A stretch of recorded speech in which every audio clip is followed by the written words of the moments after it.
Hello student, मैं हूं Nakul sir और आप देख रहे थे क्विंस ग्रुडेंट हली।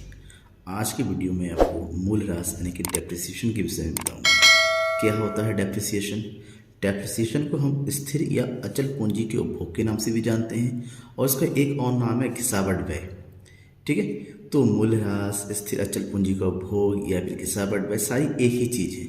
इस वीडियो को पूरा देखेंगे तो इसके पूरे कॉन्सेप्ट को पता चलेगा और आपको पता चल जाएगा कि मूल्यह्रास आखिर होता है क्या है। चैनल को सब्सक्राइब जरूर कर लीजिएगा अपने न्यू पहली बार देख रहे चैनल को, क्योंकि लेटेस्ट और इम्पोर्टेंट वीडियोस मैं आपके लिए लगातार लेके आऊँगा। तो सबसे पहले हम मूल्यह्रास के अर्थ की बात करें। मूल्यह्रास का मतलब होता है मूल्य में कमी होना। ह्रास का मतलब होता है कमी, मूल्य का मतलब पता है वैल्यू, यानी कि किसी वैल्यू की कमी होना डेप्रिसिएशन होता है। दैट मीन्स ये हुआ है कि स्थिर संपत्तियों के प्रयोग के कारण उनके मूल्य में होने वाली कमी। किसके मूल्य में? स्थिर संपत्ति, जिसको बोलते हैं फिक्स्ड एसेट्स।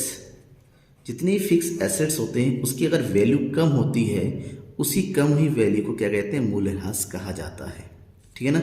मूल्यह्रास प्रौद्योगिकी या मांग में परिवर्तन के कारण अप्रचलन किससे मूल्य में जो कमी होती है उसी भी कहते हैं। अप्रचलन का मतलब होता है जब कोई वस्तु प्रचलन में नहीं होती, यानी कि चलन से बाहर हो जाती है। जब कोई वस्तु, चाहे स्थिर वस्तु होती है, स्थिर संपत्तियां होती है, प्रचलन से बाहर यानी कि चलन से बाहर होती हैं, उससे भी उसकी वैल्यू क्या हो जाती है? कमी हो जाती है। इस स्थिति को भी मूल्यह्रास कहा जाता है। तो मूल्यह्रास यानी कि किसी वस्तु की वैल्यू में जो कमी होती है वो किन किन कारणों से होती है, सबसे पहले ये समझना जरूरी है।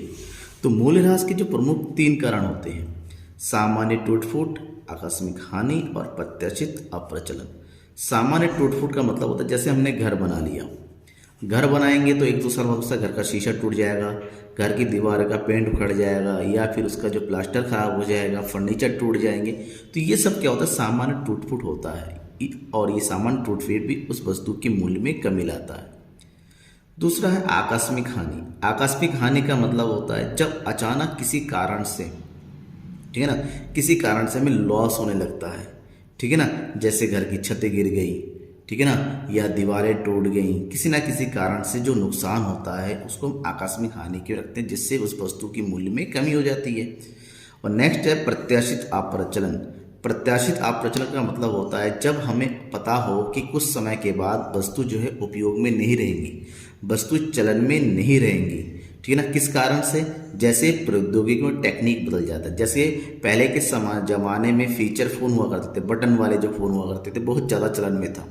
लेकिन आज के टाइम में कौन से मोबाइल आ गए? स्मार्टफोन आ गए। ठीक है ना।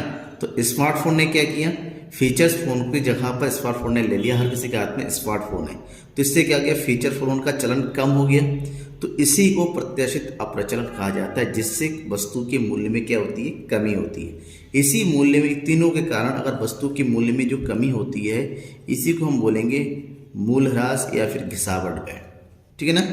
वास्तव में मूल्यह्रास उत्पादन की प्रक्रिया में स्थिर पूंजी की स्थिर संपत्तियों के मूल्य का उपभोग है।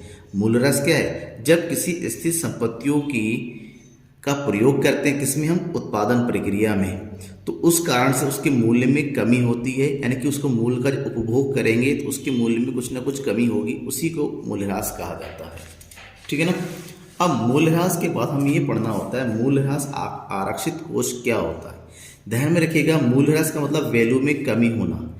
ऐसे में हो सकता है कुछ समय बाद कुछ वस्तुओं का वैल्यूलेस हो जाए, यानी कि उसका कोई भी वैल्यू ना रहे। ऐसे में उसकी जगह नई मशीन लेनी पड़ेगी या नई संपत्ति लेनी पड़ेगी। यानी कि यूँ कह सकते हैं मूल्यह्रास के कारण समय समय पर स्थिर परिसंपत्तियों का पुनः स्थापन जरूरी हो जाता है। क्यों? क्योंकि परिसंपत्तियों का मूल्य कम हो जाता है, जिससे उसकी जगह कोई नई मशीन या नई भवन लेना पड़ता है। तो स्थिर संपत्तियों के पुनः स्थापन हेतु तो फंड्स या कोषों का प्रावधान करना जरूरी हो जाता है। अब भाई हमने इतना महंगा मशीन खरीदा है, मशीन जो है चलन से बाहर हो गया, उसकी जगह पर हमें क्या लेना पड़ेगा? नई मशीन लेना पड़ेगा। अब जब नई मशीन लेंगे तो उसके लिए हमें क्या चाहिए? फंड चाहिए, कैपिटल चाहिए, यानी कि क्या चाहिए? मनी चाहिए। और मनी एक बार में कहाँ से आ जाएगा? इसके लिए क्या किया जाता है? जो भी डेप्रिसिएशन पुरानी मशीन पर लगता है उसके लिए एक फिक्स अमाउंट रिजर्व में रखते हुए चलते हैं हम, ताकि वो अमाउंट धीरे धीरे हमारे पास जमा होता रहे, और जब वो मशीन चलन से बाहर हो जाएगी उसकी जगह हम नई मशीन खरीद सकते हैं। तो रिजर्व, यही जो रिजर्व होता है जो हम नई मशीन खरीदने के लिए रखते हैं, आखिर इसी को हम डेप्रिसिएशन रिजर्व फंड कहते हैं, ठीक है ना। और इसका प्रावधान कि कितना हमें डेप्रिसिएशन रखता है, ये किया जाता है वार्षिक आधार पर। कैसे? फॉर एग्जाम्पल, उदाहरण कैसे समझिए। मान लीजिए हमारे पास ₹1,00,000 की एक मशीन है, ठीक है ना, और हम उनका अनुमान है कि इसका अनुमानित जो जीवन है कितने वर्षों के लिए है, 10 वर्षों तक ये काम करेगा। यानी कि 10 वर्षों तक मशीन क्या हो जाएगा, काम करेगा। 10 वर्षों बाद इसकी वैल्यू क्या हो जाएगी, जीरो हो जाएगी, जीरो वैल्यू हो जाएगी।